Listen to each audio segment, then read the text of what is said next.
दोस्तों, दुनिया के आज इस भाग दौड़ में मनुष्य सच्चे परमेश्वर से दूर होता जा रहा है। मनुष्य भूल गया है कि सच्चा परमेश्वर कौन है। परमेश्वर ने जिस काम के लिए मनुष्य को बनाया है, इंसान दिनों दिन उससे दूर भागता जा रहा है। अब मान लीजिए दोस्तों, आप जो अपने हाथ में मोबाइल फोन चला रहे हैं, जिससे आप रोज बातें करते हैं, चैट करते हैं, फोटो खींचते हैं, फेसबुक, ट्विटर और पता नहीं क्या क्या चलाते हैं।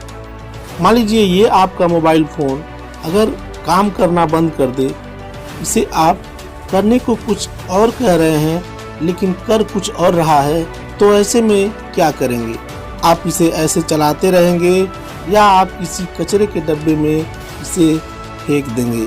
मेरी मानो तो आप इसे सचमुच किसी कचरे के डब्बे में फेंक देंगे, क्योंकि यह आपके मुताबिक काम नहीं कर रहा है। चलिए कुछ समय के लिए हम बाइबल में देखते हैं। मरकुस 12:30 कहता है, और तू प्रभु अपने परमेश्वर से अपने सारे मन से और अपनी सारी प्राण से और अपनी सारी बुद्धि से और अपनी सारी शक्ति से प्रेम रखना।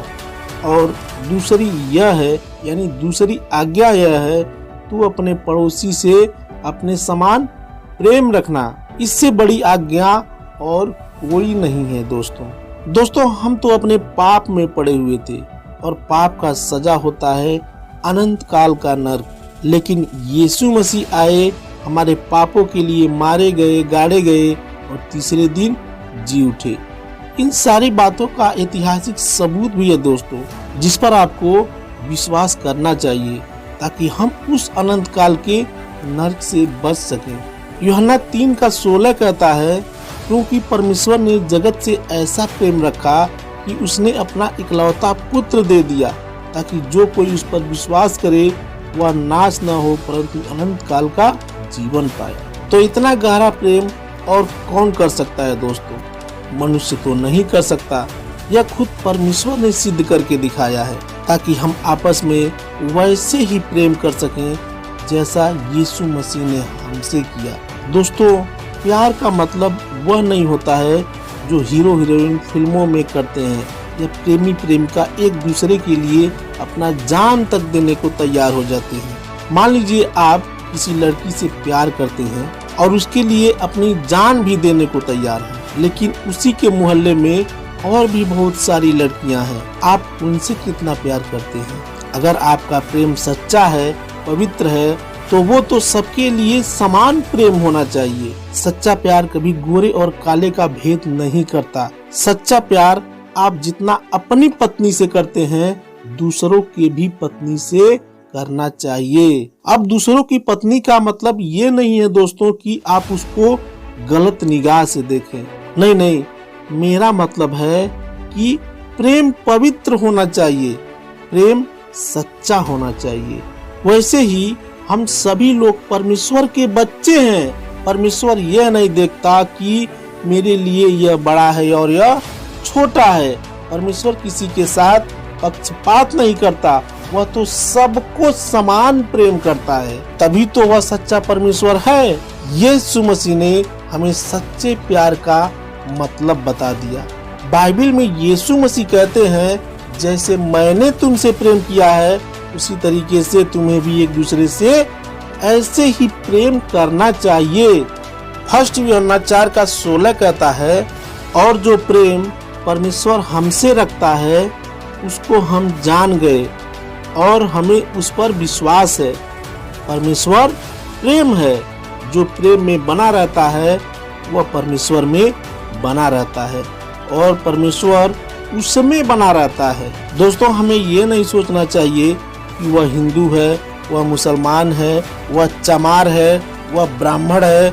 हमको प्रेम करने के लिए कोई जात पात या रीति रिवाज नहीं रोक सकती।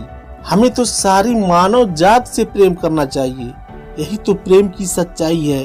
उसी तरीके से दोस्तों, परमेश्वर ने हमें इस दुनिया में एक दूसरे से प्रेम करने के लिए चुना है, ताकि जो हमारे भाई बहन भटके हुए हैं, यानी जो सच्चे परमेश्वर को नहीं जानते हैं, उन्हें हम बता सकें और हम एक दूसरे के दुख दर्द में काम आ सके। अब ऐसे में दोस्तों, मान लीजिए अगर हम अपने में किसी की हत्या करें, किसी को गाली दें, किसी से मारपीट करें, किसी की बहन बेटियों को गलत निगाह से देखें, किसी की चोरी करें, किसी की निंदा करें, झूठ बोलें, एक दूसरे में नफरत रखें, जलन रखें या जरूरत से ज्यादा धन के पीछे भागें, तो परमेश्वर हमारे साथ कैसा व्यवहार करेगा।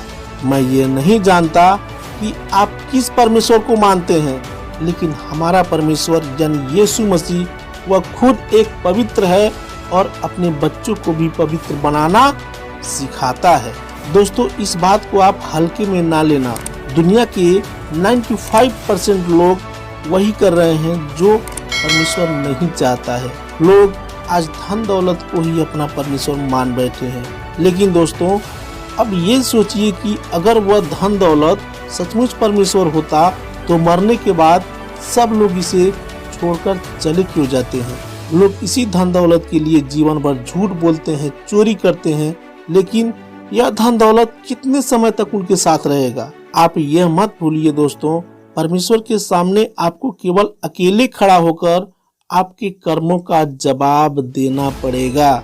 वहाँ आपके साथ ना कोई भाई होगा, ना कोई बहन होगा, ना आपके पिता होंगे और ना आपकी मम्मी होंगी, और ना ही आपका ये झूठी धन दौलत होगा। एक बात मैं यहाँ मेंशन कर देता हूँ दोस्तों, कि हमारा सच्चा परमेश्वर ये कभी नहीं मना करता है कि तुम मुझे परमेश्वर के वचन के अनुसार जांच परख मत करो।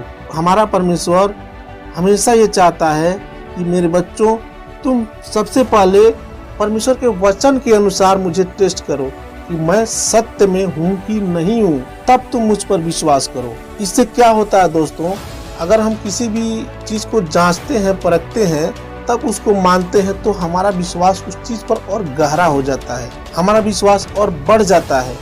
तो दोस्तों, इसीलिए बाइबल कहती है कि हमेशा जो है परमेश्वर के वचन को जांचो, परखो, तब उस पर विश्वास करो, ताकि तुम्हारा विश्वास और मजबूत हो सके। बाइबल सिखाती है कि पृथ्वी पर जीते जी जिस मनुष्य ने सच्चे परमेश्वर यीशु मसीह पर विश्वास नहीं किया, जो इस दुनिया में आया और हमारे पापों के लिए मारा गया, गाड़ा गया और तीसरे दिन जी उठा, और उसे अपना एकमात्र परमेश्वर स्वीकार करके अपना मन पापों से नहीं फिराया, उसके पाप कभी क्षमा नहीं हो सकते। दोस्तों, आप सोचते होंगे कि अगर हम इस जन्म में मर गए तो अगले जन्म में अपने पापों का भुगतान कर लेंगे। लेकिन दोस्तों, जरा सोचिए कि अगर परमेश्वर ने आपको इस जन्म में पाप करने के लिए ही बनाया है, तो क्या गारंटी है कि अगले जन्म में फिर आप पाप नहीं करेंगे। क्या आपको पिछले जन्म की सारी बातें याद हैं? दोस्तों, दुनिया वाले कहते हैं कि इस जन्म में जो भी अच्छा बुरा कर्म करोगे तो उसके अनुसार अगला जन्म होगा, जैसे सांप, चूहा, बिल्ली और पता नहीं क्या क्या, इनमें से कुछ भी हो सकता है। लेकिन हमारी बाइबल सिखाती है कि अगर आप इस जगत में जीते जी अपना मन नहीं फिराया और सच्चे परमेश्वर यीशु मसीह पर विश्वास नहीं किया, तो आप अनंत काल के लिए यानी हमेशा हमेशा के लिए नरक में जा सकते हैं। तो दोस्तों, मैं आपसे रिक्वेस्ट करूंगा कि आप सच्चे परमेश्वर की खोज कीजिए और उस पर विश्वास कीजिए। मिलते हैं फिर अगले वीडियो में, तब तक के लिए आप सबको जय मसीह की दोस्तों।